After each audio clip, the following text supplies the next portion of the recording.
Capítulo 12 de Lucas, a respeito da falsidade.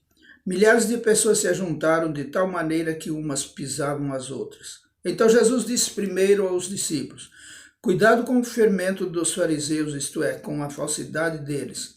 Tudo o que está coberto vai ser descoberto, e o que está escondido será conhecido. Assim, tudo o que vocês disserem na escuridão será ouvido na luz do dia. E tudo o que disserem em segredo dentro de um quarto fechado será anunciado abertamente. De quem devemos ter medo? Jesus continuou: eu afirmo a vocês, meus amigos, não tenham medo daqueles que matam o corpo, mas depois não podem fazer mais nada. Vou mostrar a vocês de quem devem ter medo. Tenho medo de Deus, que depois de matar o corpo tem poder para jogar a pessoa no inferno. Sim, repito, tenho medo de Deus. Por acaso não é verdade que 5 passarinhos são vendidos por algumas moedinhas? No entanto, Deus não esquece nenhum deles. Até os fios dos cabelos de vocês estão todos contados. Não tenham medo, pois vocês valem mais do que muitos passarinhos. Confessar e negar a Cristo.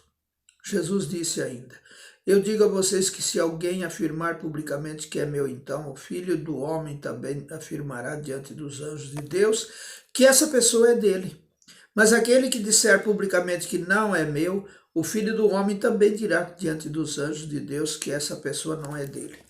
Quem falar contra o Filho do Homem será perdoado, porém quem blasfemar contra o Espírito Santo não será perdoado. Quando levarem vocês para serem julgados nas sinagogas ou diante dos governadores e autoridades, não fiquem preocupados pensando como vão se defender ou o que vão dizer, pois naquela hora o Espírito Santo lhes ensinará o que devem dizer. O rico sem juízo. Um homem que estava no meio da multidão disse a Jesus: mestre, mande o meu irmão repartir comigo a herança que o nosso pai nos deixou. Jesus disse: homem, quem me deu o direito de julgar ou de repartir propriedades entre vocês? E continuou dizendo a todos: prestem atenção, tenham cuidado com todo tipo de avareza, porque a verdadeira vida de uma pessoa não depende das coisas que ela tem, mesmo que sejam muitas. Então Jesus contou a seguinte parábola: as terras de um homem rico deram uma grande colheita. Então ele começou a pensar: eu não tenho lugar para guardar toda esta colheita. O que é que vou fazer? Ah, já sei, disse para si mesmo. Vou derrubar os meus depósitos de cereais e construir outros maiores ainda. Neles guardarei todas as minhas colheitas junto com tudo o que tenho. Então direi a mim mesmo: homem feliz, você tem tudo de bom que precisa para muitos anos. Agora descanse, coma e beba e alegre-se. Mas Deus lhe disse: seu tolo, esta noite você vai morrer até que... Aí quem ficará com tudo o que você guardou? Jesus concluiu: isso é o que acontece com aqueles que juntam riquezas para si mesmos, mas Deus não são ricos. Para Deus não são ricos. Confiança em Deus. Então, Jesus disse aos seus discípulos: é por isso que eu digo a vocês, não se preocupem com a comida que precisam para viver, nem com a roupa que precisam para se vestir. Pois a vida é mais importante do que a comida e o corpo é mais importante do que as roupas. Vejam os corvos, não semeiam, não colhem, não têm despesas, nem depósitos, mas Deus dá de comer a eles. Será que vocês não valem muito mais do que os pássaros? Qual de vocês podem compridar a sua vida por mais que se preocupe com isso? Portanto, se vocês não podem conseguir uma coisa assim tão pequena, por que se preocupam com as outras? Vejam como crescem as flores do campo. Elas não trabalham e nem fazem roupas para si mesmas. Mas eu afirmo a vocês que nem mesmo Salomão, sendo tão rico, usava roupas tão bonitas como uma dessas flores. É Deus quem veste a erva do campo, que hoje está aqui e amanhã desaparece, queimada no forno. Então é claro que ele vestirá também vocês que têm uma fé tão pequena. Portanto, não fiquem aflitos procurando sempre o que comer ou o que beber, pois os pagãos deste mundo é que estão sempre procurando todas essas coisas. O Pai de vocês sabe que vocês precisam de tudo isso. Portanto, ponham em primeiro lugar na sua vida o reino de Deus, e Deus lhes dará todas essas coisas. Riquezas no céu. Jesus continuou: meu pequeno rebanho, não tenha medo, pois o Pai tem prazer em dar o reino a vocês. Vendam tudo o que vocês têm e deem o dinheiro aos pobres. Arranjem bolsas que não se estragam e guardem as suas riquezas no céu, onde elas nunca se acabarão, porque lá os ladrões não podem roubá-las e as traças não podem destruí-las. Pois onde estiverem as suas riquezas, aí estará o coração de vocês. Os empregados alertas. E Jesus disse ainda: fiquem preparados para tudo. Estejam com roupa bem presa, com cinto, e conservem as lamparinas acesas. Sejam como os empregados que esperam pelo patrão que vai voltar da festa de casamento. Logo que ele bate na porta, os empregados vão abrir. Felizes aqueles empregados que o patrão encontra acordados e preparados. Eu afirmo a vocês que isto é verdade. O próprio patrão se preparará para servi-los, mandará que se sentem à mesa e ele mesmo os servirá. Eles serão felizes se o patrão os encontrar alertas, mesmo que chegue à meia-noite ou até mais tarde. Lembrem disto. Se o dono da casa soubesse a que hora o ladrão viria, não deixaria arrombar a sua casa.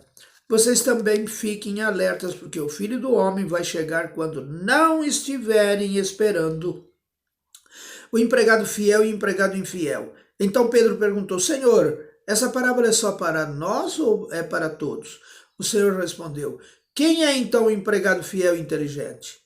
É aquele que o patrão encarrega de tomar conta da casa e de dar comida na hora certa aos outros empregados. Felizes aquele empregado que estiver fazendo isso quando o patrão chegar. Eu afirmo a vocês que, de fato, o patrão vai colocá-lo como encarregado de toda a sua propriedade.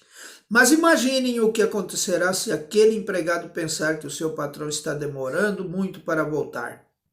E imaginem que esse empregado comece a bater nos outros empregados e empregadas, e a comer e a beber até ficar bêbado.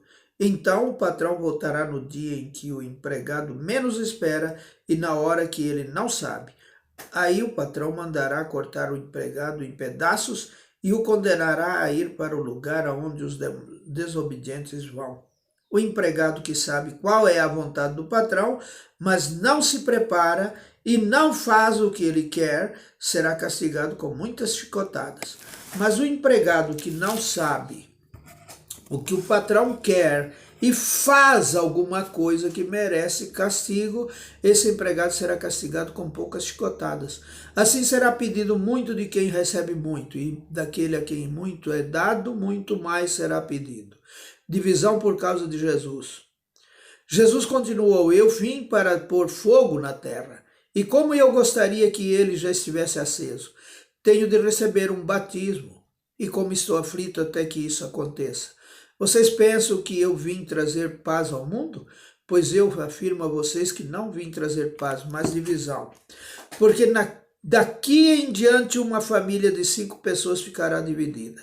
3 contra 2 e 2 contra 3. Os pais vão ficar contra os filhos e os filhos contra os pais. As mães vão ficar contra as filhas e as filhas contra as mães. As sogras vão ficar contra as noras e as noras contra as sogras.